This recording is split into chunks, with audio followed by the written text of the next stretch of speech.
Asthma एक आम बीमारी है। क्या आपने कभी सोचा है ये इतना क्यों बढ़ रहा है? अगर हम पिछले 20 सालों के रिसर्च को देखें तो अस्थमा बहुत ही तेज़ी से फैल रहा है। यहाँ तक कि हर 5 में से 1 बच्चे को अस्थमा है, ख़ास तौर पर शहरों में, और हर 10 में से 2 अडल्ट्स में अस्थमा की समस्या होती है। तो आइए हम जानते हैं अस्थमा क्यों होता है, कैसे होता है और इसका क्या इलाज है।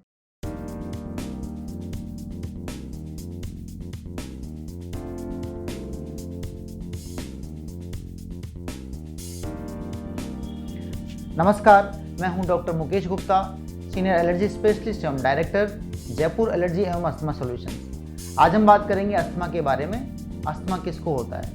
अस्थमा एक बहुत ही आम समस्या बन गई है, जो हर 1 से 2 बच्चे 5 बच्चों में से अस्थमा से प्रभावित होते हैं। अगर एक क्लासरूम की बात करें, 40 बच्चों के क्लासरूम में कम से कम 5 से 8 बच्चों को अस्थमा होता है। अडल्ट की हम बात करें तो 10 में से 2 से 3 अडल्ट को अस्थमा होता है। ये इतना क्यों हो गया है? क्योंकि हमारी लाइफस्टाइल आजकल बदल गई है।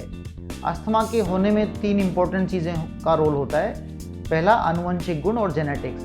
अगर हमारे घर में किसी को पहले से ही एलर्जी एवं अस्थमा है, खासतौर पर हमारे माता पिता को या हमारे भाई बहनों को, तो अस्थमा होने की संभावना बढ़ जाती है। इसी के साथ साथ अगर हमारा वातावरण में कोई ऐसी चीज़ है जिससे हमको एलर्जी है या हमें उससे समस्या होती है, तब भी हमें अस्थमा हो सकता है।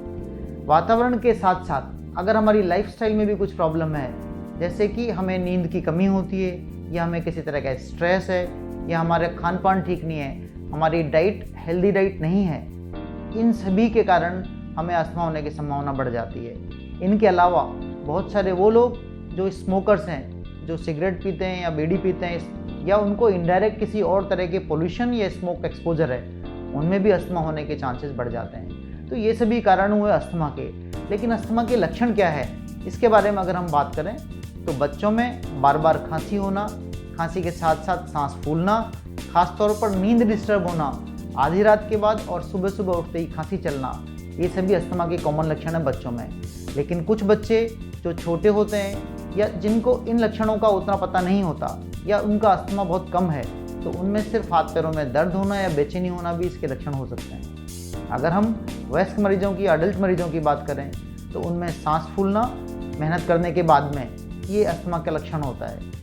सांस लेने में सीटी जैसी आवाज़, जिसको हम व्हीजिंग भी बोलते हैं, ये भी एक अस्थमा का लक्षण है। आजकल आपने देखा होगा कि बहुत सारे यंग अडल्ट लोग भी, जो कि 20 से 40 साल की उम्र में हैं, उनसे अगर आप बोलेंगे कि 3 से 4 मंजिल सीढ़ियाँ एक साथ चढ़नी पड़े तो उनको थकान महसूस होने लगती है।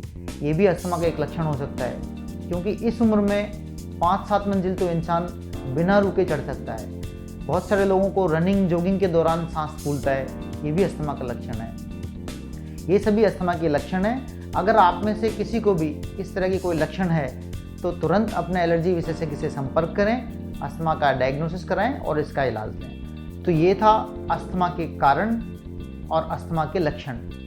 अगले वीडियो में हम बात करेंगे अस्थमा के डायग्नोसिस एवं उसके इलाज के बारे में। अस्थमा से कैसे हम मुक्ति पा सकते हैं। देखते रहिए हमारा चैनल।